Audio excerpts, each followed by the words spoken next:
Bonsoir à tous et à toutes et bienvenue sur Reflet TV. Merci de suivre Entre deux News. Alors, trois sujets majeurs dans cette émission analysée ce soir. Tout d'abord, l'actualité autour de la révision de la liste électorale. Un enjeu crucial que nous aborderons en première partie d'émission. Et puis, la fermeture imminente du bureau de la Cour pénale internationale CPI à Abidjan, une décision aux multiples implications que nous détaillerons dans notre second volet. Enfin, nous nous pencherons sur les revendications des fonctionnaires enseignants pour l'obtention d'une prime trimestrielle, une question qui suscite déjà des tensions au sein de la communauté éducative. Pour en débattre ce soir, nous avons l'honneur de recevoir Pulchérie Balé, consultante. Bonsoir. Bonsoir, Sidik. Et Jean-Yves Esso-Essis, analyste en sociologie politique et membre du bureau politique du PDCI-RDA. Bonsoir et merci d'avoir accepté notre invitation. Merci infiniment. Vous êtes aussi inspecteur du PDCI-RDA, c'est ça? Tout à fait. Alors, la révision de la liste électorale pour les élections de 2025 en Côte d'Ivoire se tiennent du 9 octobre au 10 novembre 2024, aussi bien sur le territoire national qu'à l'étranger. Cette période a été fixée par le décret numéro 2024-792 du 5 septembre 2024, signé par le président de la République de Côte d'Ivoire, Alassane Ouattara. Première question, Jean-Yves Esso-Essis. À moins d'un mois pour la révision de la liste électorale, les propositions de l'opposition politique n'ont pas été prises en compte. Oui, alors merci déjà infiniment de nous inviter sur votre plateau, enfin, parce que vous avez une chaîne qui est très suivie et c'est un plaisir et un honneur d'être avec vous aujourd'hui. Concernant la CEI, je ne sais pas si je peux développer tout de suite ou si je dois répondre à votre question par rapport au dialogue politique. On va d'abord répondre à la question pour aller plus vite. Alors, oui, un dialogue est demandé par les partis politiques d'opposition, ce qui est tout à fait normal, puisque le système d'organisation des élections en Côte d'Ivoire a toujours posé un problème depuis le multipartisme en 90. Donc c'est un réel problème pour les Ivoiriens que de clarifier cet organe qui doit être transparent. Alors, nul n'a la science infuse, et c'est tout à fait normal qu'à chaque veille des élections, on puisse s'asseoir pour discuter, pour voir ce qui n'a pas marché, l'améliorer et faire des propositions. Donc ça ne devrait même pas être un combat, ça devrait être naturel que des partis politiques qui participent à une élection se réunissent pour discuter de l'organe qui organise ces élections, pour qu'il soit transparent, pour qu'on soit respecté dans le monde entier, parce que tout le monde nous regarde. Voilà ce que je pense. Bien, et sur la période, c'est moins d'un mois pour la révision de la liste électorale, du 9 octobre, 10 novembre 2024. Alors moi déjà, pour ça, j'ai deux soucis au niveau de la forme et du fond. Déjà au niveau de la forme, on voit un communiqué de la CEI qui nous dit que le gouvernement a décidé de la période de la révision de la liste électorale. Le gouvernement RHDP décide. Au niveau de la forme, il y a un problème. J'aurais préféré que la CEI fasse un communiqué en disant « nous avons proposé une certaine période que le gouvernement a accepté à travers un décret ». Donc ça déjà, ça choque mon intellect, ça choque mon entendement. Le fait de voir que la CEI dit que le gouvernement a décidé, ça me pose un problème. Ensuite, pour le fond, on est en train de nous dire qu'on nous donne 23 jours pour essayer de capter environ 5 millions d'électeurs. Alors, je parle aux Ivoiriens. Si on fait un petit calcul, ça veut dire qu'on est en train de dire qu'on va prendre 23 jours pour capter 5 millions d'électeurs. On fait un rapide calcul, ça fait 220 000 ou 230 000 électeurs par jour. Voilà ce qu'on nous dit, alors qu'on cherche à capter 5 millions. Est-ce que ce n'est pas possible? Je pense qu'il aurait été préférable, dans un premier temps, de réfléchir sur le chiffre que les gens peuvent réaliser par jour. Disons par exemple, donnons une hypothèse. On se dit, on peut enrôler 50 000 personnes. 50 000 personnes par jour, ça fait une période de 3 mois. Ce qui est tout à fait, on va dire, compréhensible et honnête.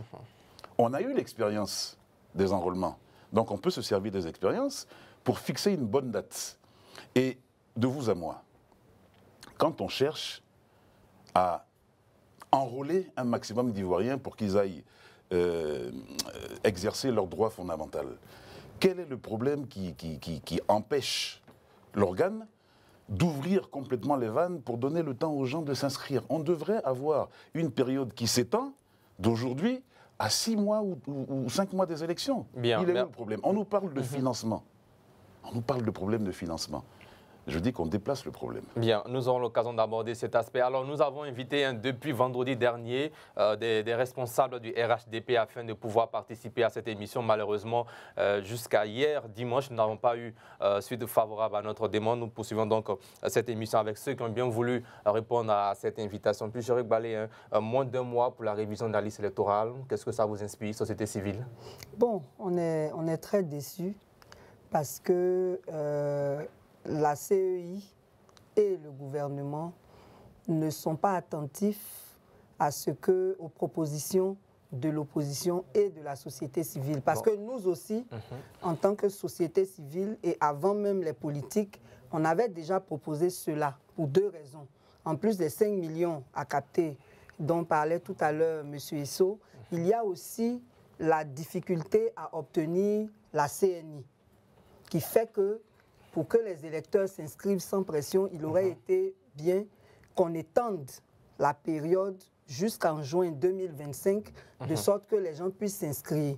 Et par rapport à cette question de financement, on avait aussi dit que partout, il y a des mairies, il y a des sous-préfectures, ça pouvait être le lieu de s'inscrire. La question de la CEI a été réglée. Désormais, ils peuvent s'inscrire avec soit la carte d'identité, le récépissé d'enrôlement ou encore le certificat de nationalité. Oui, ça c'est une très bonne nouvelle. Parce qu'il est difficile d'obtenir la carte d'identité définitive. Donc si maintenant on autorise les citoyens à s'inscrire avec toutes ces pièces-là, il faudrait que ces pièces-là aussi soient valables pour le vote. Parce que je peux m'inscrire... Non, ce n'est pas un autre débat, c'est le même. Je peux m'inscrire avec un récépissé et comme il est difficile d'obtenir la carte définitive, j'arrive à la période des élections sans avoir ma carte, puisqu'il y a des gens qui attendent 4 ans, 5 ans, donc on est à 1 an des élections. Donc il faudrait aussi que ces pièces-là soient valables. Alors, comment vous réagissez face aux documents prévus pour l'enrôlement, la carte d'identité, le récépissé d'enrôlement ou encore le certificat de nationalité? Mais je pense que c'est une bonne chose. Heureusement qu'ils sont revenus à la raison et qu'ils permettent aux Ivoiriens de pouvoir aller voter avec un certificat de nationalité, dit-on, gratuit. Il faudrait qu'il reste gratuit. Maintenant, j'ose espérer, comme l'a soulevé Mme Balé tout de suite, j'ose espérer qu'effectivement, quand on s'inscrit, on a une carte d'électeur. On a un numéro d'électeur. Donc ça devrait permettre d'aller voter. Il ne faudrait pas qu'on demande aux Ivoiriens de sortir une CNI qu'ils n'ont pas, puisqu'ils ont un récépissé. Hein, voilà. Il ne faudrait pas que le machiavélisme des hommes politiques, enfin de ceux qui organisent ce genre de choses, transparaissent à un moment clé où les gens doivent aller voter. Alors, puis, Chéric Balé, il y a la gratuité du certificat de nationalité. Comment est-ce que vous accueillez cette décision-là? Est-ce que c'est une bonne décision qui a été prise par les autorités ivoiriennes? Oui, je le disais tout à l'heure et dans une autre émission, on avait dit qu'en France, et comme c'est la France qu'on copie, l'extrait de naissance, le certificat de nationalité et la CNI sont gratuites. C'est-à-dire que l'État de Côte d'Ivoire vous écoute et prend en compte vos recommandations? Bon, ils font ce qu'ils peuvent, mais ce n'est pas suffisant. C'est vraiment pas suffisant. Et l'autre chose qu'il est important de relever, c'est que si vraiment on donne 23 jours pour s'inscrire cette année, il faut qu'on ait la garantie que l'année prochaine, on aura encore une autre période de révision de la liste avant octobre 2025. Bien. Est-ce qu'il y a des ajustements ou des réformes nécessaires dans les textes existants pour garantir une meilleure transparence dans cette opération?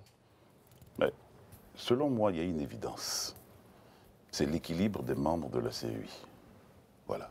Tant qu'on ne regardera pas ça dans le détail, on va aller de cauchemar en cauchemar dans ces élections. Voilà, on a 18 membres, on connaît les répartitions. On sait qu'il y a un déséquilibre criard. Il y a un déséquilibre criant. Il est inadmissible qu'on continue comme ça. On nous parle de 6 personnes représentantes de la société civile. Bon, quelle société civile? C'est de ça qu'il s'agit. Hein. Ensuite, il y a des représentants du gouvernement qui sont RHDP. On a 4 ou 5 membres du RHDP, plus des représentants du gouvernement. Donc quand on compte, la CEI est déséquilibrée. Il faut rééquilibrer ça. Mais en quoi la composition de la CEI aura-t-elle un impact sur la révision de la liste électorale pour un parti politique comme le PDC-RDA? Non, la recomposition de la CEI n'aura pas d'impact sur la révision de la liste électorale. C'est deux choses différentes. On révise la liste électorale, on révise la liste électorale, c'est une chose. Derrière, il y a l'organe central. Cet organe central, il y a des indicateurs très importants, des indicateurs peut-être pas techniques, mais des indicateurs psychologiques, des symboles que les Ivoiriens attendent. On a besoin de quelque chose d'équilibré. On a besoin de quelque chose de transparent. On a besoin de quelque chose d'indépendant. Comment voulez-vous que les Ivoiriens estiment qu'un organe est indépendant quand il est déséquilibré en faveur du pouvoir en place? C'est de la symbolique. Ensuite, derrière, des personnes nous diront « oui, les décisions sont collégiales, tout le monde donne son avis, etc. etc. » Ce n'est pas de ça qu'il s'agit. Si les décisions sont collégiales, mais dans ce cas, équilibrées.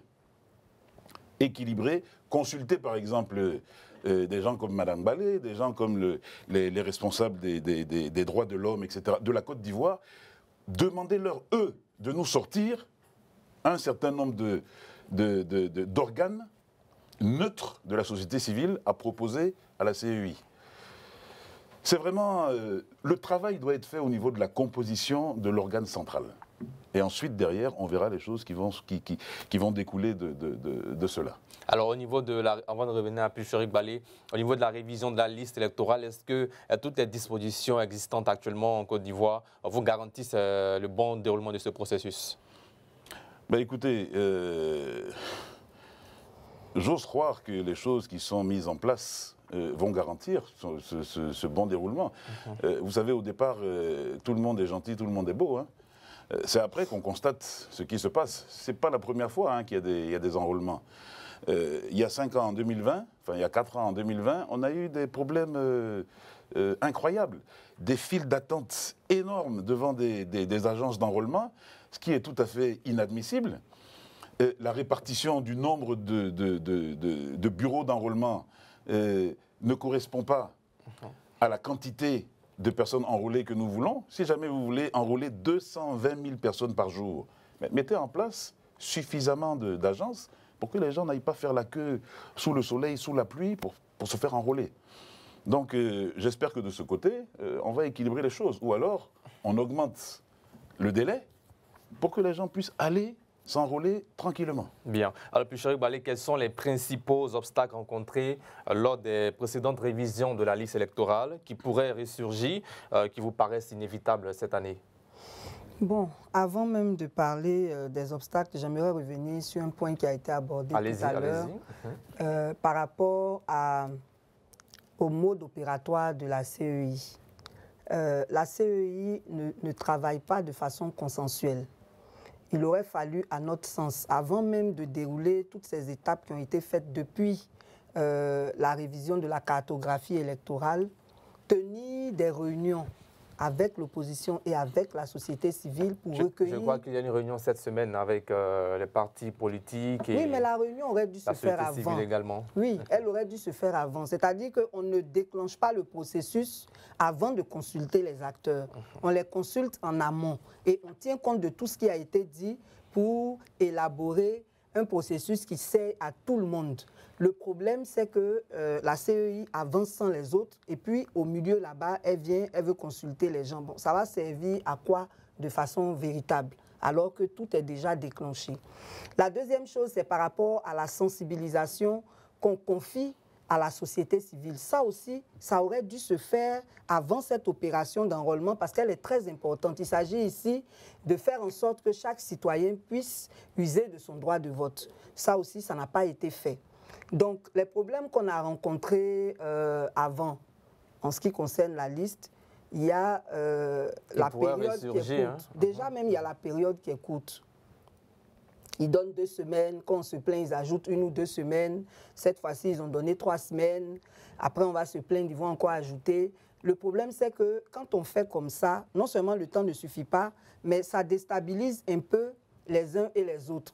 Quand je suis en train de me préparer pour avoir toutes les pièces qu'il faut afin d'aller me faire enrôler, et que je sais que c'est dans 2 semaines, dans 3 semaines, si je n'ai pas pu avoir ce qu'il me faut pour aller me faire enrôler, je laisse tomber en fait. Je me dis, bon, je vais attendre la prochaine révision. Et puis après, on dit, bon, on rallonge.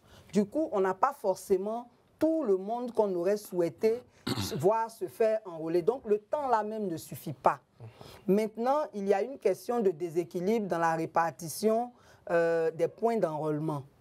Il y a des communes qui sont surpeuplées, qui ont besoin de plus de points d'enrôlement que d'autres. Et à ce niveau-là, on espère que cette année, ils vont corriger tout ça. Mais les années précédentes, il y avait un problème à ce niveau. On dit les gens ne viennent pas, les gens ne viennent pas. Mais il y a des endroits où ils viennent, mais c'est saturé. Et il y a des endroits où les gens attendent les personnes qui vont se faire enrôler. Donc, on va tous constater comment ça va se passer cette année. Bien, est-ce que vous soulevez ou constatez des exclusions dans certaines localités dues à ce processus électoral-là? Alors, moi, je préfère attendre et voir et espérer que les choses se fassent de manière équilibrée. Ce que je relève également, qui pourrait entraîner des questionnements, c'est que nous avons une période électorale. On a un décret qui fixe une période électorale du 19 octobre au 10 novembre.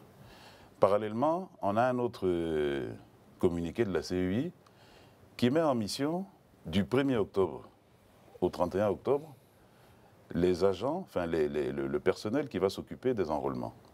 Donc nous allons former, enfin la CEI va former son personnel du 1er au 31 octobre. Donc à partir du 19 octobre, ils seront en train de former encore des gens pour faire l'enrôlement. Il y a une superposition incompréhensible. Ouais. Je n'arrive pas à comprendre. Donnez un temps à vos agents, formez-les. Quand ils sont suffisamment formés, donnez un délai pour enrôler. Les Ivoiriens méritent qu'on leur montre un petit peu plus de respect. Si jamais vous respectez les Ivoiriens, formez-vous, donnez votre délai de formation. Quand vous êtes formé, donnez le délai de l'enrôlement, pour ne pas qu'il y ait superposition. Mais sinon, j'espère que l'équilibre sera effectivement de mise et qu'il n'y aura pas de zones surpeuplées avec 1 ou 2 agences et des zones désertiques avec une dizaine d'agences. Alors certains partis politiques de l'opposition, dont le PDC et RDA, dénoncent notamment des risques de fraude, comme l'inscription des citoyens fictifs ou la suppression injustifiée de certains électeurs, en particulier dans les régions perçues comme étant des bastions de l'opposition. Comment vous réagissez aussi face à ces déclarations de l'opposition politique? Alors moi je dis simplement que je ne suis pas réalisateur de films, je ne suis pas dans la fiction. Je ne peux pas présager qu'il y ait des irrégularités. Je préfère constater. Mais ce que je demande, par contre... Donc pour vous, pour l'heure, tout est transparent et clair? Pour l'heure, tant qu'il n'y a pas d'anomalie et d'irrégularité, je donne ma confiance et je donne ma caution aux organisateurs de cette chose-là. Mais ce que je demande, c'est qu'on puisse, comment dire ça, agrandir le délai de réclamation pour que, ayant constaté des anomalies, les gens, les partis d'opposition et puis la société civile puissent s'organiser pour déposer leurs recours, déposer leurs plaintes. Vous allez voir que le délai de réclamation va être très très court. On va nous parler de 72 heures ou au maximum d'une semaine. Quand vous avez 5 millions de personnes à enrôler et qu'il y a théoriquement des anomalies qui vont être constatées, donnez le temps aux gens de monter leur dossier pour poser leur plainte. C'est tout. Sinon, je leur donne toute ma confiance. Je pense que les choses vont se faire correctement. Mais si jamais il y a des anomalies, qu'on permette aux gens de se plaindre. Et puis, Chéric Bali, est-ce qu'il y a des risques de fraude sur, en tout cas, la liste électorale? Oui, il y a forcément des risques de fraude, étant donné que... Qu'on peut éviter? Oui, en fait, déjà, en vérifiant la liste existante, on se rend compte qu'il y a des personnes décédées qui sont toujours sur la liste. Est-ce que ce n'est pas des erreurs, par exemple? Oui, mais on ne devrait même pas avoir ce genre d'erreur. La CEI n'est pas novice en matière d'organisation des élections. Et c'est pour cela qu'on disait tout à l'heure que c'est dommage qu'il n'y ait pas eu de réunion et avec les politiques et avec la société civile avant de déclencher le processus, parce qu'on aurait fait un bilan et on aurait recueilli tout ce qui mériterait d'être relevé pour être corrigé. Ça n'a pas été le cas. Donc, il y a forcément des risques. Parce que si l'état civil était informatisé, on ne verrait pas des décédés sur la liste. On ne verrait pas toutes les anomalies que les gens dénoncent, des femmes qui ont 500 enfants. Bon, enfin, il y a des choses qui ne vont pas, ça c'est clair. Maintenant, est-ce que tout ça, ça a été corrigé avant? Non, puisque déjà, les semaines précédentes, on a relevé beaucoup de décédés qui sont sur la liste et rien ne nous dit que ces décédés-là ne vont pas voter. Bien. Alors, dernière question pour terminer cette partie. Comment est-ce que cette révision de la liste électorale pourra-t-elle impacter les alliances et les stratégies politiques en vue pour les prochaines échéances électorales en Côte d'Ivoire? Bon, moi, je ne vois pas de rapport entre la révision de la liste électorale et les alliances. Mais il y a un rapport avec la crédibilité de la CEI, parce que, comme l'a relevé M. Esso au début, c'est quand même malheureux que sur une chaîne de télévision, le président de la CEI dise lui-même qu'il n'est qu'un exécutant. Ça, c'est très grave, alors que la commission est censée être indépendante. Et maintenant, on vient confirmer en mettant dans le communiqué, le gouvernement décide.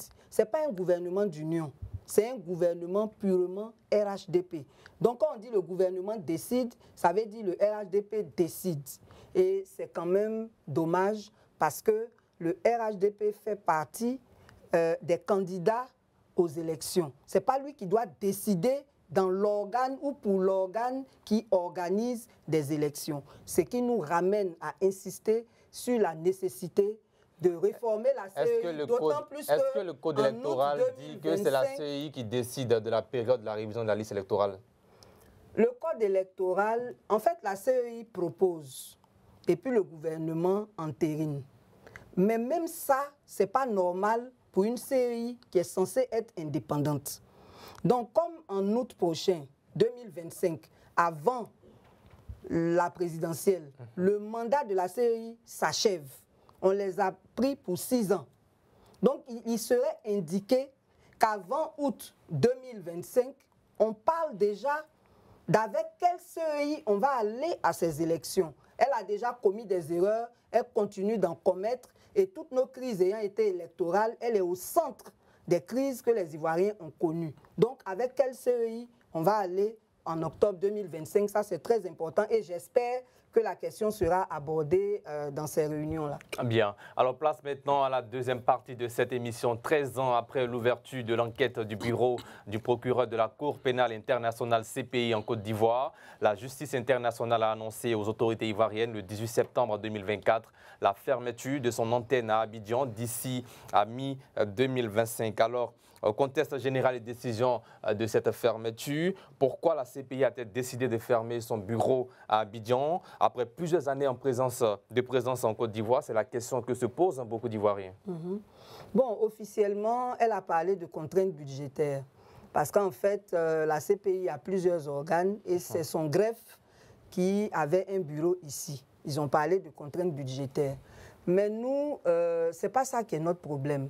Notre problème, c'est qu'est-ce que ce bureau-là a obtenu comme résultat ici avant de partir. On aura l'occasion d'aborder cette question. Alors, du côté du gouvernement ivoirien, le retrait de la CPI est en revanche un motif de satisfaction. Si le bureau de la CPI estime qu'il a fini sa mission ici et qu'il doit fermer, nous ne pouvons que nous en réjouir. Cela montre bien que nos juridictions nationales marchent bien et ont pris la place. Tels sont les propos du ministre porte-parole principal du gouvernement de Côte d'Ivoire. Quel sens donnez-vous à ces affirmations? C'est un auto-satisfecit qui me dérange un petit peu et c'est l'habitude du gouvernement. Pourquoi ça vous dérange? Mais on a tout le temps besoin de montrer aux Ivoiriens qu'on est satisfait, qu'on est parfait, on a tout bien fait, il n'y a aucun problème. Moi, la première chose qui ressort de cette décision, c'est déjà la forme. La forme, enfin le symbole que ça donne. Un bureau qui est censé juger, en tout cas enquêter sur des crises qui ont commencé depuis 2000. De 2000 à 2002. De 2002 à 2011. Et ensuite de 2011 à plus. Vous êtes censé étudier enquêter, juger les personnes qui ont contribué à ces crises-là. On constate que 2 personnes ont été envoyées à la CPI. Le président Laurent Gbagbo et son ministre Blé Goudé.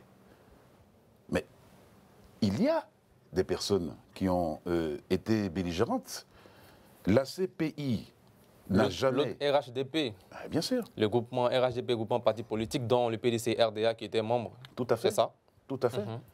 Donc, il faudrait, bien sûr, le PDCI, assume sa part de responsabilité, si jamais il y en a une. Mais il faudrait que cet organe-là puisse enquêter de l'autre côté également, avant de fermer. C'est symbolique. Donc, vous n'êtes pas allé chercher l'autre côté et vous décidez que vous fermez. Effectivement, quand on gratte un peu, c'est à cause de contraintes budgétaires. Ils avaient un fonds qui a assisté les victimes. Et je crois que ça a touché près de 8000 victimes et tout. Vous stoppez tout. Est-ce à dire que tout le monde a été dédommagé? Est-ce à dire que vous avez trouvé les différents coupables? Ou alors, on a eu 3000 morts comme ça, cadeau? Alors, perso, quel sens donnez-vous à cette fermeture annoncée? Mais c'est ce que je viens de dire. Le côté symbolique est important pour les Ivoiriens. Je pense qu'ils n'auraient pas dû fermer ce bureau physique tant qu'ils n'ont pas au moins convoqué une personne de l'autre camp. Il y a un problème d'équilibre dans la justice qu'il faut montrer aux Ivoiriens. Il y a 2 personnes qui se battent, vous en appelez une, vous enquêtez sur lui, vous dites, bon, il est coupable, il n'est pas coupable, etc., ce que vous voulez, vous prenez l'autre, vous posez des questions. Rien que ce symbole doit être fait avant de clôturer quelque chose. C'est sur ce point que j'insiste. Bien, puis les réactions sur la sortie du porte-parole du gouvernement ivoirien qui se réjouit. Bon, le porte-parole du gouvernement, malheureusement, a toujours eu des sorties malheureuses. Moi, je pense qu'avant même de parler, quand on est porte-parole d'un gouvernement, on s'informe. Ce qu'il a dit là, ça n'a rien à voir avec ce que la CEI a dit. La CPI a dit. La CPI dit que pour des contraintes budgétaires, elle ferme son bureau d'Abidjan. Mais la CPI ne s'est pas prononcée sur l'enquête elle-même. Ils ont seulement dit que l'enquête va se poursuivre. Donc là, je ne vois pas d'où on tire la satisfaction qu'ils manifestent. Mais nous, on est déjà habitués à ce que le gouvernement soit dans l'autosatisfaction. Si ça leur plaît de se mentir à eux-mêmes, qu'ils continuent. Ce que nous, on sait, c'est que la CPI a jugé un seul camp et apparemment, elle est incompétente parce que on ne peut pas prendre 13 ans pour juger un seul camp. Le président Laurent Gbagbo et le ministre Charles Blé Goudé ont été acquittés le 15 janvier 2019. Ça fait combien de temps? Jusqu'en 2024. Ils n'ont pas encore ouvert l'enquête qui concerne le camp du président Ouattara. Donc, il y a un problème. Le second problème, c'est qu'il n'y a pas eu que 8000 victimes dans une crise où il y a eu 3000 morts. Et encore que les 3000 morts, là, ça, c'est les chiffres officiels donnés par le rapport d'enquête nationale en 2012. Dieu seul sait le vrai nombre des morts. Mais par rapport aux victimes, la CONARIV a identifié plus de 800 000 victimes. Sur les 800 000 victimes, la CONARIV n'en a pris en charge que 36%, c'est-à-dire 300 et quelques mille victimes. On a rejeté 500 000 dossiers. Est-ce que dans les 800 000 victimes-là, les exilés ont été pris en compte? Ça, on ne sait pas. Sur quelle base on a rejeté les 500 000 dossiers? On ne nous a pas expliqué. Et actuellement, où nous parlons, il y a encore 10 000 réfugiés au Ghana et 50 000 au Libéria. Donc, la CPI n'a pas fait son travail comme il se devait. Et si elle veut encore avoir de la crédibilité, elle a intérêt à s'activer pour juger l'autre camp. Parce que plus le temps passe, plus les preuves aussi sont difficiles à obtenir. Alors, est-ce que la fermeture du bureau de la CPI à Abidjan aura-t-elle des conséquences sur la coopération entre la justice ivoirienne et cette institution, la CPI? En principe, non. En principe, non. Alors comment cette fermeture pourrait-elle également affecter les enquêtes en cours, notamment celles concernant les crimes post-électoraux de 2010-2011? Oui, mais comme a dit Pulchéry, ça ne devrait pas empêcher la CPI de continuer à enquêter. Donc normalement, si jamais on regarde bien le communiqué de la CPI, il ne s'agit que de contraintes budgétaires. Moi, je dis que symboliquement, c'est pas une bonne, comment dire, c'est un mauvais signal. Mais il faudrait que, effectivement, ils continuent à enquêter et que derrière les enquêtes produisent des résultats. Vous parlez de mauvais signal, pourquoi? Je dis que symboliquement, c'est un mauvais signal que de fermer une agence de la CPI. Hein, c'est quand même symbolique hein, d'avoir un bureau physique de la CPI dans un pays où il y a eu une crise et où il y a une enquête qui est en cours. Vous n'avez pas encore regardé ce qui se passe de l'autre côté et vous annoncez que vous fermez. Là, aujourd'hui, nous sommes sur un plateau télé pour expliquer aux Ivoiriens les vraies raisons de la fermeture. Vous avez vu que le porte-parole n'a pas bien creusé le dossier et s'est permis d'aller dire à tous les Ivoiriens, je ne sais pas s'il a compris le dossier ou pas, il allait dire à tous les Ivoiriens que oui, ça veut dire que bon, la justice fait bien son travail.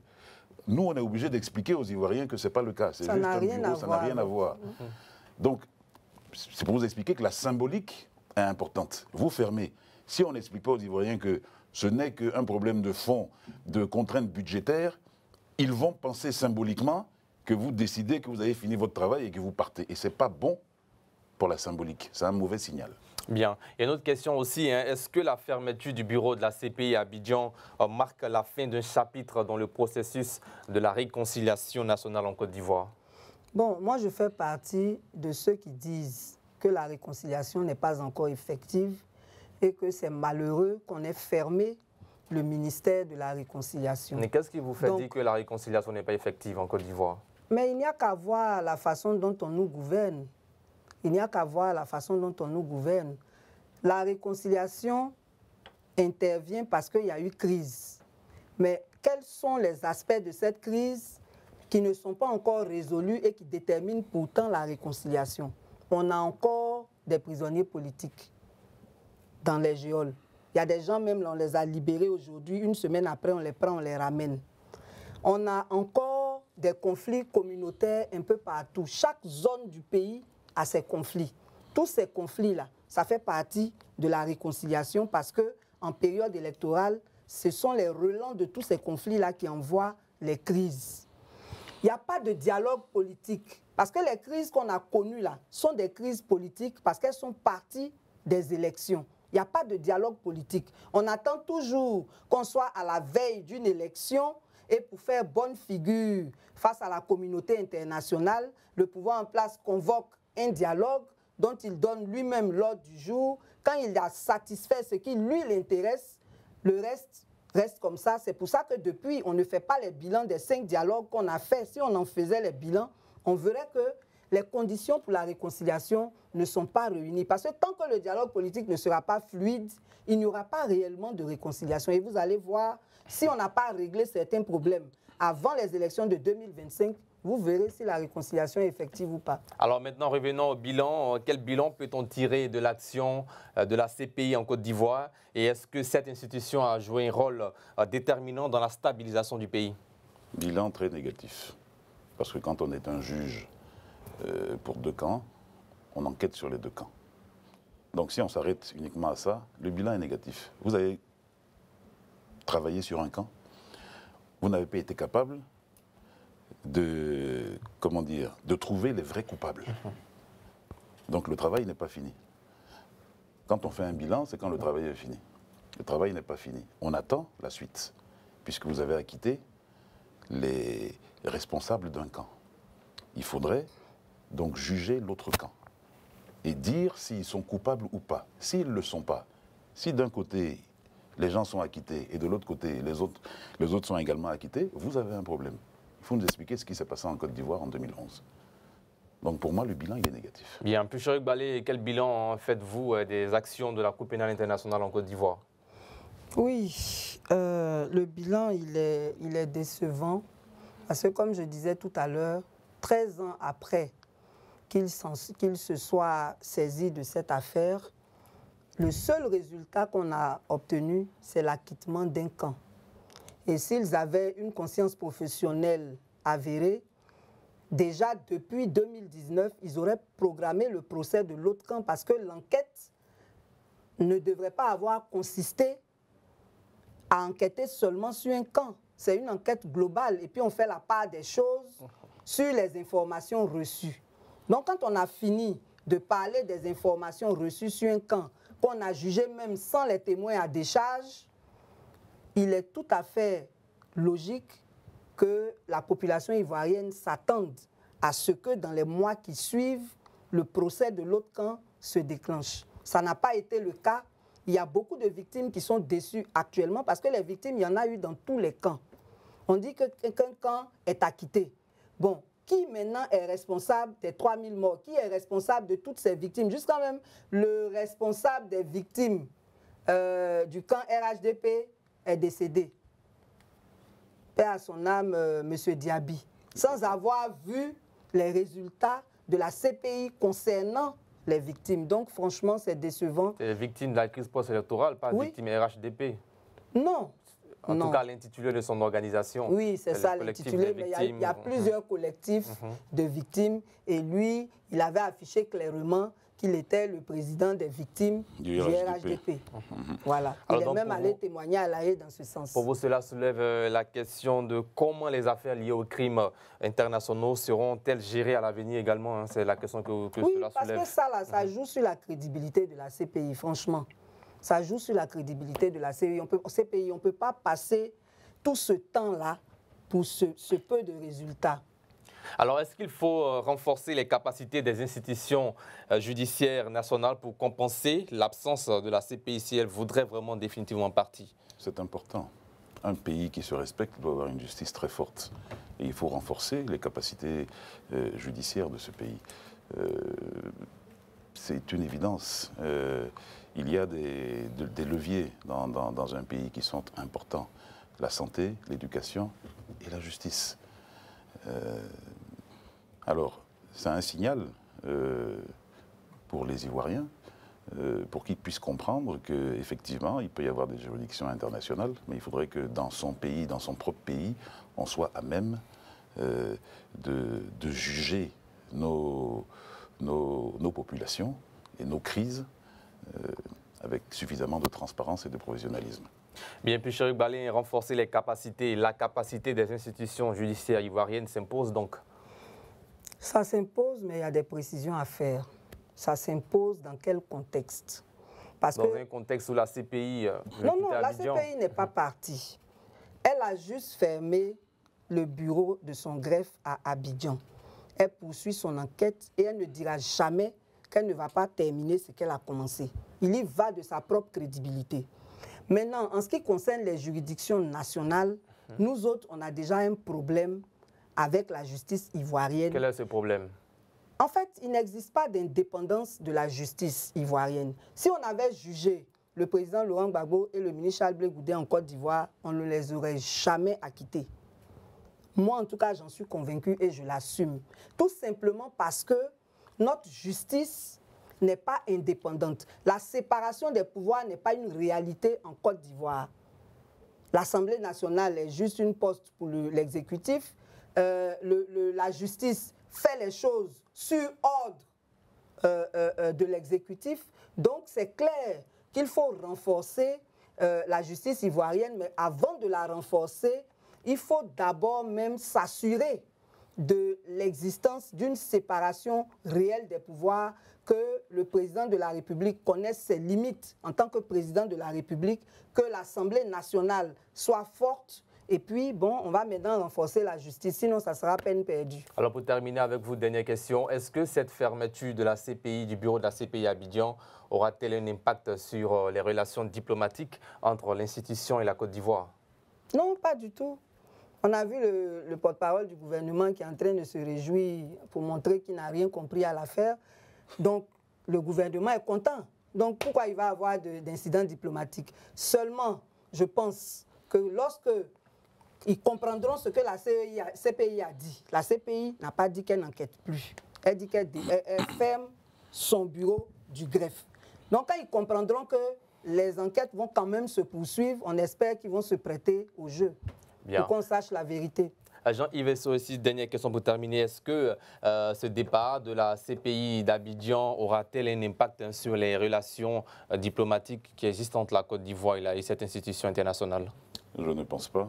Je ne pense pas parce que la sortie du porte-parole prouve bien qu'il n'a pas compris grand-chose à ce qui a été dit par la CPI, puisque la CPI a dit qu'elle fermait son bureau suite à des problèmes, des ajustements budgétaires. Elle n'a pas dit qu'elle arrêtait les enquêtes.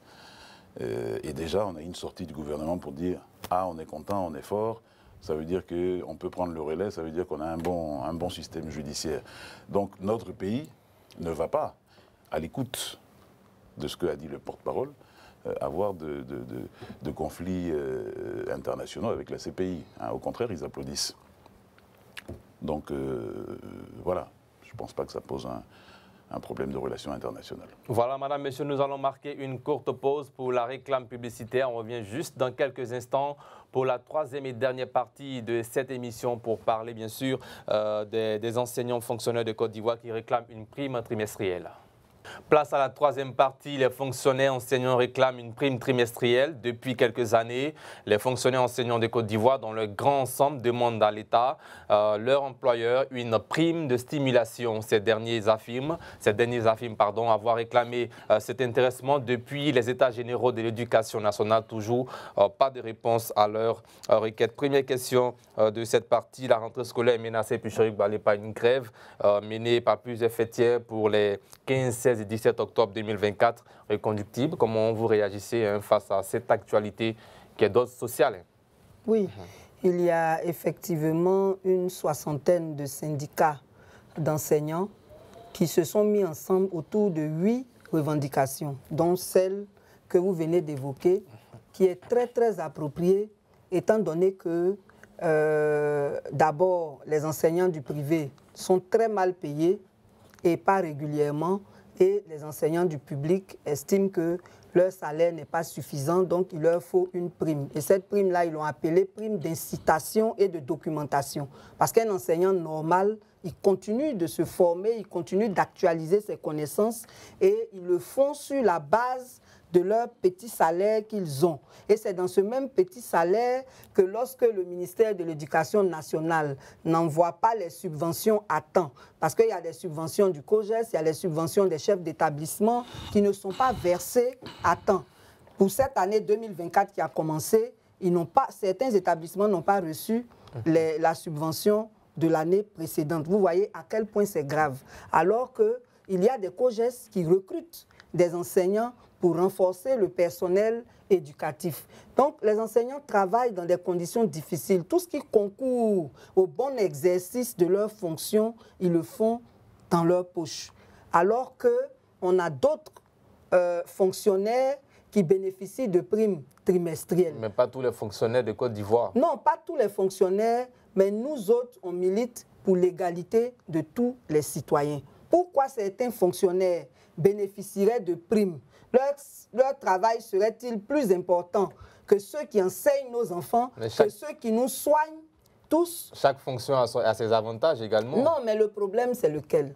Le problème, c'est que, à ma connaissance, ce sont les employés du Trésor et des impôts qui reçoivent ces primes-là. Pour la douane, je ne sais pas encore, mais en tout cas, c'est les régies financières. Et ceux-là, on dit qu'on leur donne cela pour d'abord les féliciter des entrées, mais aussi pour éviter qu'ils s'adonnent à des détournements. Mais nous tous, on sait que ça n'empêche pas cela. Ça n'empêche pas cela. C'est dans ces régies financières-là même qu'il y a le plus de deals, le plus de détournements. Bon, franchement, finalement, est-ce qu'on a atteint l'objectif qu'on voulait? Non. Donc, il serait bien qu'à la fin de l'année, on décide de ce qu'on affecte à tous les fonctionnaires et puis on le répartit tout simplement. Il n'y en a pas certains qui travaillent plus que d'autres. Il faut que ça soit corrigé. Moi, en tout cas, je soutiens cette revendication. Bien, alors une grève menace le système éducatif ivoirien en pleine rentrée scolaire.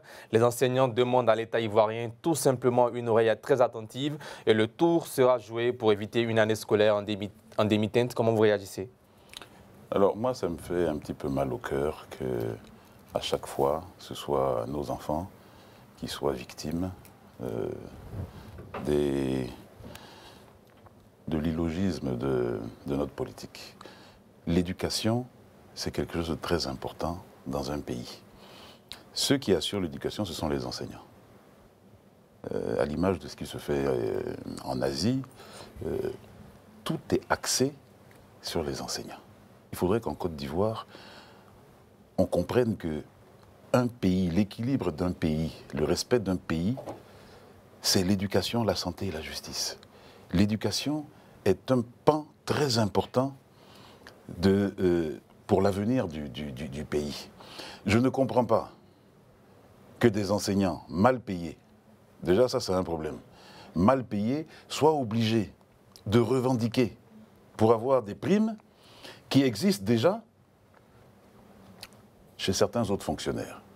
Quand j'apprends que les gens des impôts, les gens du Trésor, je vérifierai... Et ce sont des primes très consistantes. Hein. Tout à fait.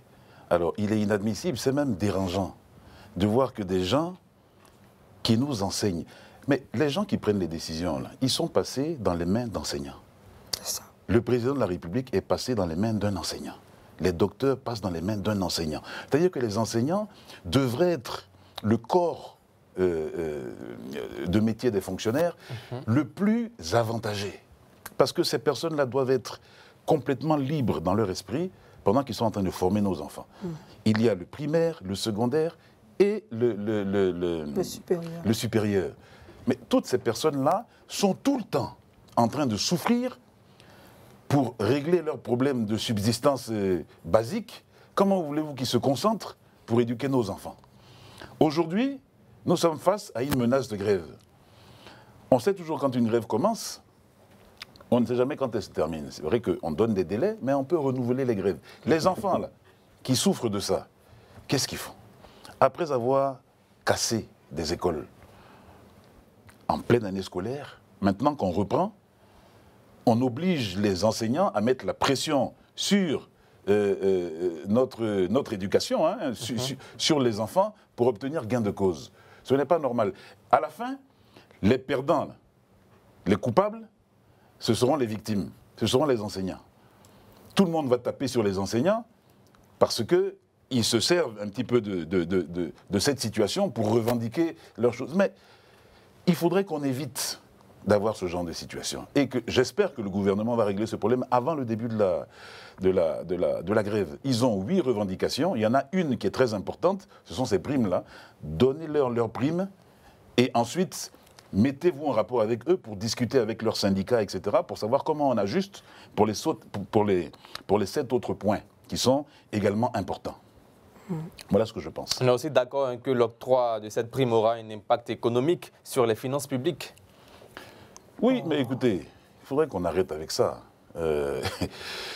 Bon, je ne veux pas être désagréable, mais quand on a un budget de souveraineté aussi énorme que ce qui est actuellement 1 milliard par jour pour le président, qu'on ne nous parle pas de contraintes budgétaires. Ils peuvent faire les équilibres qu'il faut pour satisfaire ceux qui enseignent nos enfants, ceux qui enseignent nos écoliers, ceux qui enseignent nos étudiants. Il ne faudrait pas qu'à chaque fois qu'on parle d'un problème d'équilibre social, on nous sorte ce problème budgétaire. On a fait la même chose pour la CEI, où quand on dit qu'il faut prolonger, on dit que non, ça coûte cher de prolonger le délai parce que les bureaux doivent fonctionner, il faut payer les agents, etc. Il faudrait que les gens arrêtent ça. La Côte d'Ivoire a suffisamment de ressources pour équilibrer les différents budgets. Bien, puis Chérif Balin, la question de la contrainte budgétaire ne doit pas être à l'ordre du jour, c'est ça? Si, ils peuvent évoquer cela, mais moi je pense que... Quand on sait que chaque ministère a également un budget de fonctionnement. En fait, ce qu'il est important de préciser, c'est que on n'arrive pas à la grève brutalement. On arrive à la grève quand le dialogue est rompu. Et dans ce cas d'espèce, le ministère avait eu des séminaires, des ateliers avec les enseignants. Donc, ils sont informés de la situation. Oui, ça a été dit depuis les États généraux de l'Éducation nationale. En mars 2024, a tenu un atelier avec les syndicats d'enseignants du technique pour régler leurs problèmes. Pourquoi l'éducation nationale ne fait pas de même? Le dernier atelier a eu lieu en juin. C'est parce qu'à la suite de cet atelier-là, le dialogue a été rompu que les enseignants ont décidé de mener cette grève. Donc, il faut que le gouvernement prenne ses responsabilités. Le dialogue social est important. Et quand on le rompt, tout en sachant qu'il y a des problèmes, on ne peut que s'attendre à ce genre de situation. Donc, quand on annonce une grève, ce n'est pas parce qu'on veut effectivement faire la grève. C'est pour tirer la sonnette d'alarme et forcer le dialogue autour de cette question. Maintenant, par rapport aux contraintes budgétaires, on n'en aurait pas si on n'était pas dans l'impunité.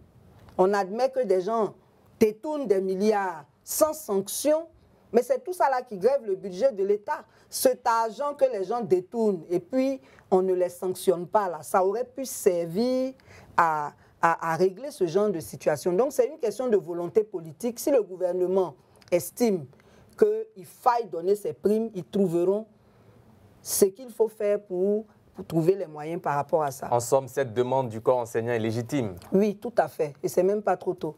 Est-ce que vous voyez ce que cela pourrait produire si chaque corps de la fonction publique exprime des revendications similaires ou si la demande des enseignants est satisfaite? C'est pas ce qu'on demande. C'est pas ce qu'on demande. Mais pourquoi pas? Pourquoi pas? Si vous commencez à donner des primes à certains corps, vous pouvez répartir ça à tous les corps de métier. Mais donner une prime ne veut pas dire avoir la même égalité de primes. Donner des primes en fonction de la qualité et en fonction des grades et des objectifs que vous voulez atteindre. Notamment, vous dites par exemple que pour les impôts et les trésors, vous mettez des primes énormes pour dissuader les gens de détournement. Bon, c'est pas ce qui empêche les détournements, hein, mais vous pouvez attribuer des différentes primes dans les différents corps et ensuite mettre un curseur en fonction des montants, en fonction de l'objectif que vous voulez atteindre. Donc effectivement, nous ne demandons pas ça, mais si jamais ils le font, c'est une bonne chose. Les enseignants ont raison de revendiquer. Il faut régler ce problème pour ne pas rendre les enfants victimes de cette situation. Après, derrière, c'est vrai que si tout le monde demande, ben vous vous asseyez et puis vous essayez de voir comment vous pouvez équilibrer pour que tout le monde soit satisfait. Ou alors vous retirez ces primes à tout le monde. Voilà. Charles Balé, réaction là-dessus, la même question. Oui, absolument. Moi, je pense que c'est vraiment important qu'on puisse donner des primes à tout le monde. Maintenant, si on ne peut pas en donner à tout le monde, il y a des corps de métiers qui sont essentiels, notamment les enseignants, mais aussi les médecins. Parce que les médecins dans les hôpitaux... Mais les autres corps de métiers aussi vont se sentir très essentiels. C'est pour ça que je dis qu'il faut qu'on donne à tout le monde. Maintenant, quand on ne peut pas donner à tout le monde, il faut avoir de bonnes justifications pour en donner à certains. C'est pour ça que je parle de l'éducation et la santé. Parce que c'est l'éducation et la santé qui déterminent la qualité même des citoyens. Du coup, comme il a dit là, le président de la République, il est passé par la formation pour arriver là où il est. Nous tous, on est passé par la formation, c'est essentiel. Sans la santé, on ne peut rien faire, c'est essentiel. Donc moi-même, là, j'encourage même les médecins à demander aussi, parce qu'ils sont dans les hôpitaux là, ils ne restent pas là-bas. Ils s'en vont travailler dans les cliniques. Et nous, les citoyens qui ne pouvons pas aller dans les cliniques, quand on va dans les hôpitaux, c'est de longs rangs, la qualité du service n'est pas bonne. Exactement. Voilà. Donc, il faut aussi même qu'on en donne aux médecins. Exactement. Bien, dernière question pour terminer. Quelle alternative ou compensation proposez-vous qui pourrait également satisfaire les revendications des enseignants sans alourdir le budget de l'État? Bon, c'est l'État qui connaît sa caisse.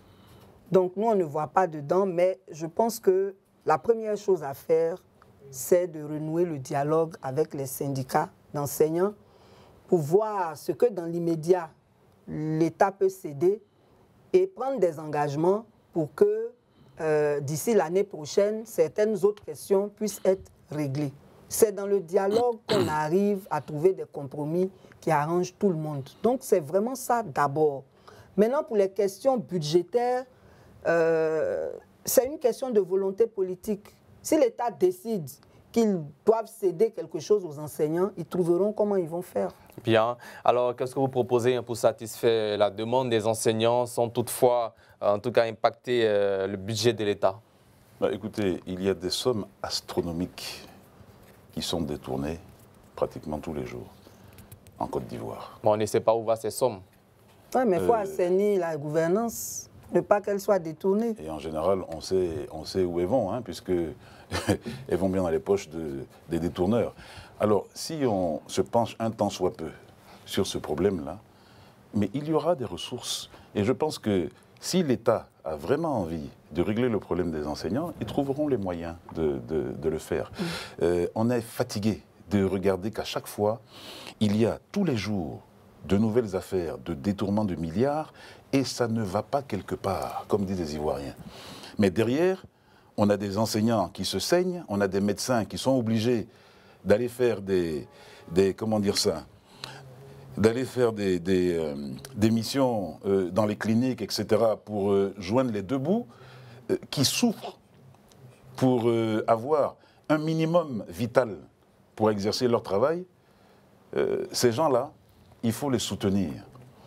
Et je pense que le problème budgétaire est un faux problème, parce que si jamais les gens s'asseyent sérieusement et discutent avec ces corps de métier, des solutions seront trouvées pour apaiser leur souffrance et puis soulager leurs demandes. Il y a aussi la question des grèves, hein, chaque année des grèves dans le système éducatif ivoirien. Comment est-ce que vous analysez cette situation qui a lieu généralement en Côte d'Ivoire? Une grève, c'est déséquilibrant pour l'équilibre d'un enfant qui part à l'école. Moi, j'ai fait 2 années blanches, je crois, dans ma jeunesse. Une année blanche au Sénégal, en 90 ou en 89, je ne sais plus, et une année blanche en Côte d'Ivoire. C'était en 91. Voilà, en 91, une année blanche en Côte d'Ivoire. Donc 2 années blanches. C'est-à-dire 2 années de ma vie que je perds. Pourquoi? Parce qu'il y a des grèves. Tu es étudiant dans une faculté, tu fais tes calculs, tu te dis, bon, voilà, j'ai eu mon bac à 17 ans, 18 ans, je sais que, bon, à 23 ans, je vais commencer à travailler, tant, et tu te retrouves à 21 ans, toujours en première année ou en deuxième année d'une fac, parce qu'il y a eu des grèves. Alors, transposez ça aux enfants.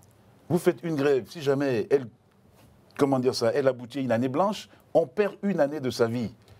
Pourquoi?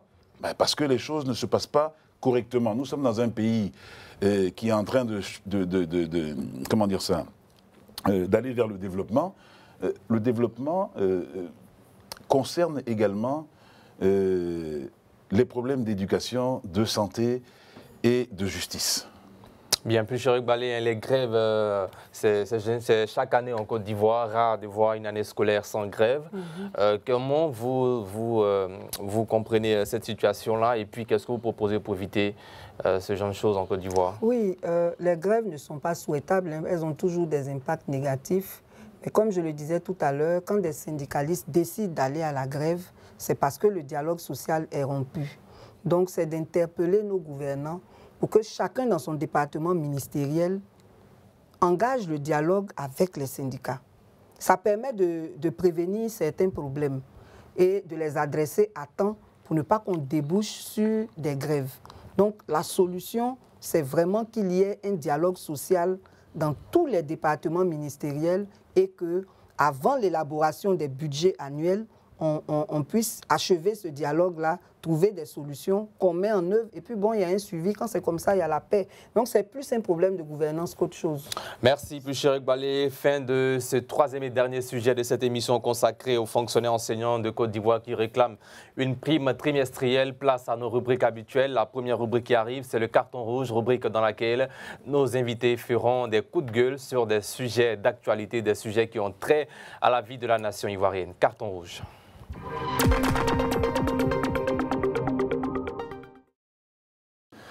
Alors, le premier carton rouge de cette émission, c'est avec Chéric Balé.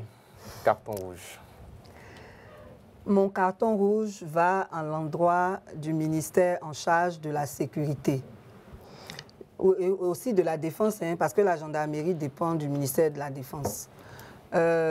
Il se trouve qu'il y a des arrestations et des gardes à vue abusives.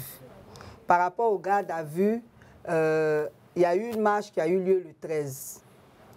On ne sait pas comment et pourquoi, le 20 septembre, après qu'on ait arrêté des personnes le 13, on arrête un jeune homme, notamment le second fils du ministre de Sceaux, Charles Rodel, et on le garde à vue pendant 6 jours.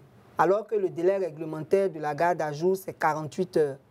On le garde à vue pendant 6 jours, Dieu seul sait comment on l'a traité. Finalement, on l'a libéré, ce qui n'est pas normal. Ensuite, on m'a signalé dans cette... déjà, il faut dire qu'il y a beaucoup d'enlèvements qui sont signalés ici et là. La preuve, le gouvernement a pris un plan d'alerte. Mais il y a quand même lieu de signaler qui est à Pétro-Ivoire, il y a un jeune qui a été enlevé devant tout le monde. Et c'est quelqu'un qui a assisté à la scène qui m'en a parlé. 7 personnes en civil l'ont pris, ils l'ont mis dans le coffre d'un véhicule, ils sont partis.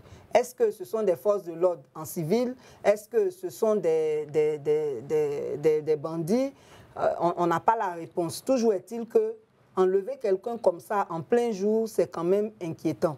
Et ce jeune-là, je dis son nom, si ses parents le connaissent, ils vont commencer à prier ou à faire des recherches. Il s'appelle Ziggy. Il a été libéré dans le cadre de la libération des prisonniers politiques de 2018. Voilà. Et là, on vient de l'enlever. Donc, je voudrais donner un carton rouge au ministère de l'Intérieur, au ministère de la Défense, parce qu'une solution doit être trouvée pour la sécurité des citoyens. Merci Jean-Yves Essoessi. Réaction sur ce carton rouge? Je suis un peu choqué par les informations que je viens d'entendre. C'est vrai que nous sommes dans un pays de droit, nous sommes dans un pays civilisé et on ne peut pas se permettre d'être victime d'enlèvements comme ça en se promenant. Quelle que soit la culpabilité de telle ou telle personne, il y a des procédures dans un pays pour convoquer une personne. Voilà, vous avez besoin d'interroger une personne, vous faites ce qu'il faut pour envoyer une convocation et puis ensuite attendre la personne pour lui poser les questions. On ne peut pas être dans un pays démocratique développé où on se promène et on se fait enlever. Et ce n'est pas la première fois qu'on entend ce genre de choses. Ce qui me choque un peu, c'est que bon, Pulchéry a ce mérite-là de dénoncer les choses au péril de sa vie. Parce que bon, on peut derrière se plaindre qu'elle a fait une accusation gratuite ou quoi, ce que vous voulez, et elle va se retrouver encore en prison. Mais on en a marre que ce genre de choses perdurent dans ce pays. Il faut des personnes comme cette dame pour dénoncer. Derrière, il faut que les gens réagissent pour rééquilibrer. On est en Côte d'Ivoire. On ne peut pas, ce qui arrive à ce jeune homme peut arriver à mon enfant et à ton... Enfin, aux enfants de chacun.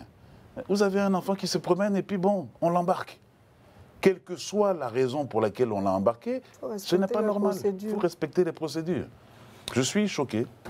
Bien, à vous maintenant de faire votre carton rouge. La Côte d'Ivoire vous regarde. Oui, alors moi je donnerais un carton rouge au phénomène de buzz qu'il y a depuis une semaine sur l'affaire Bourgi qui est allé parler sur les plateaux pour expliquer je ne sais quoi.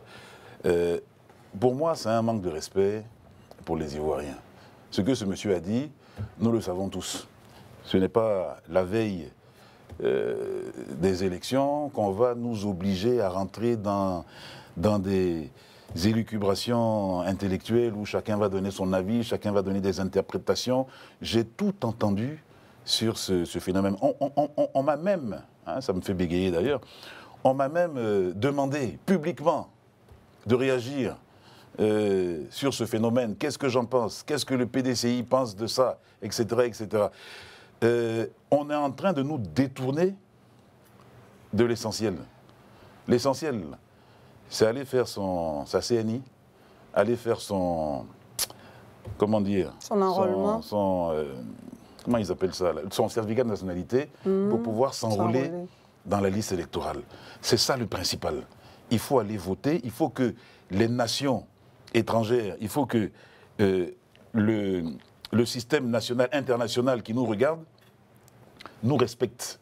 Et pour respecter un pays comme la Côte d'Ivoire, il faut qu'on puisse avoir des élections transparentes, que les gens se concentrent sur ces élections, qu'on puisse avoir une liste électorale nettoyée, même si on ne va pas jusqu'à l'audit, il faut quand même que les différents partis politiques, les organisations de la société civile, les ONG puissent se parler avec le gouvernement pour ressortir les anomalies de la liste électorale et les rayer.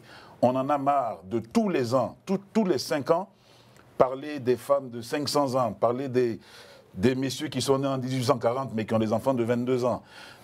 C'est bon, c'est un petit peu ridicule. Donc il faut que les gens se concentrent sur ça. Laissez M. Bourgi avec cette histoire, concentrez-vous sur ce qui va se passer en 2025. Bien, puis Chéric Balé, réaction sur ce carton rouge ou question? Oui, l'enrôlement, c'est important. Mais moi, je pense que ce que M. Bourgi a dit est tout aussi important. Parce que pendant la crise post-électorale, il y a eu beaucoup de désinformation sur les chaînes étrangères. Et que sur une chaîne étrangère, quelqu'un qui a été important dans le dispositif du gouvernement français vienne faire ce repenti-là, moi je pense que c'est important. C'est vrai que ce n'est pas sur cela seulement qu'il faut se focaliser, mais c'est important pour rétablir la vérité, parce que c'est de la vérité que la réconciliation vraie va se faire. Donc il a ouvert le chemin de certains aveux. On espère que les gens vont s'en saisir pour établir la vérité et pour faire en sorte qu'on apaise aussi tous ceux qui ont été victimes de cette, comment on va dire, de cette injustice qu'il a réussi à avouer. Donc moi, pour moi, c'est important qu'il ait fait. C'est important aussi qu'on s'en saisisse parce que, comme il le dit, on le savait, mais quand quelqu'un d'important vient confirmer ce qu'on savait, c'est beaucoup plus rassurant en fait pour la suite. Ah bien, cette sortie de Bourgi fera l'objet de l'émission du mercredi prochain à partir de 20h15 sur les antennes de Reflet TV. Place maintenant la dernière rubrique de votre émission Entre deux news, le chiffre du jour.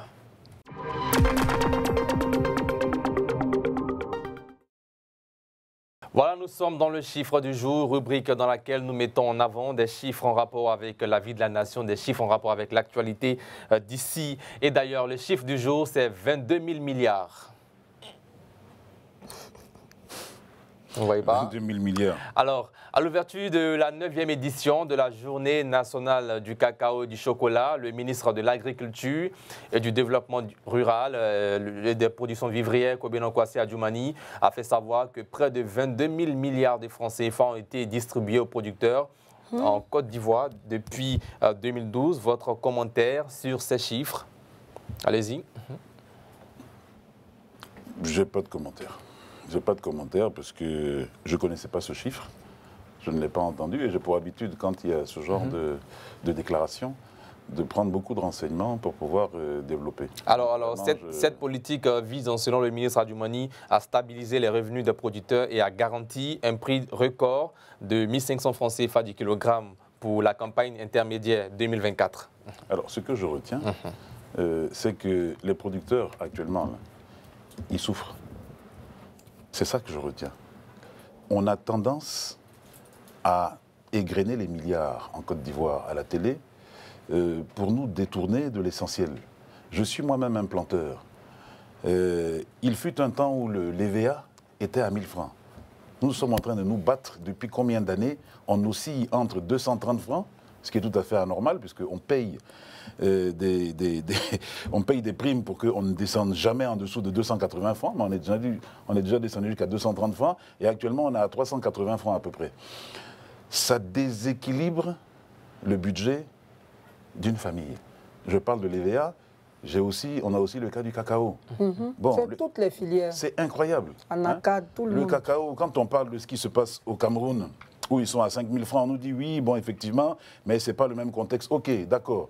Mais entre les deux extrêmes, c'est-à-dire 1 000 francs et puis 5 000 francs, on peut avoir des justes milieux.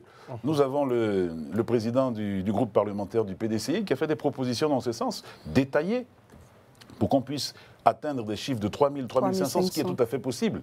Alors quand derrière on a le ministre Adjoumani qui vient nous parler de 22 000 milliards, je n'ai rien à dire dessus. Franchement, ce chiffre ne me dit rien d'intéressant. Puis Chéric Balé, réaction pour terminer. Oui, comme ce gouvernement est souvent dans la fanfaronnade, 22 000 milliards, ok, mais est-ce que ça a réellement été distribué comme il se devait? Ça, c'est une autre question. On va s'informer auprès des paysans. Mais c'est important de dire que demain, c'est le 1er octobre. Et c'est le jour où on devrait fixer le prix pour la campagne prochaine du cacao. Tout à fait. Étant entendu que depuis, les enfants des paysans n'ont pas encore pris le chemin de l'école. Donc vraiment, nous sommes curieux de savoir. Au Cameroun, actuellement, c'est 4500. Au Ghana, je crois qu'ils sont à 2000, 1700. Nous, on espère qu'en tant que premier producteur, on sera aussi premier dans le prix payé aux producteurs. Donc, on espère avoir au moins les 4500 du Cameroun. Bien, en tout cas, le prix Bourchamp du kilogramme du cacao pour la campagne 2024-2025 en Côte d'Ivoire n'a pas été fixé pendant que nous enregistrons cette émission. Merci à vous, Pucheric Balé. On se revoit jeudi prochain pour un autre numéro. Merci à vous également, M. Jean-Yves Esso. Et si je rappelle, analyste en sociologie politique, membre du bureau politique du PDC-RDA et inspecteur du Parti démocratique de Côte d'Ivoire, le PDC-RDA. Merci d'être passé. Merci. On espère vous revoir très prochainement. Avec plaisir. Alors, chers téléspectateurs, nous vous donnons rendez-vous demain pour un spécial débat entre Lansina Karamoko, membre du bureau politique du RHDP, et Dr Paul-Hervé Agoubli au sujet de la composition de la commission électorale indépendante à partir de 20h15. Portez-vous bien, que Dieu veille sur vous et sur la Côte d'Ivoire. Excellente semaine. Bonsoir.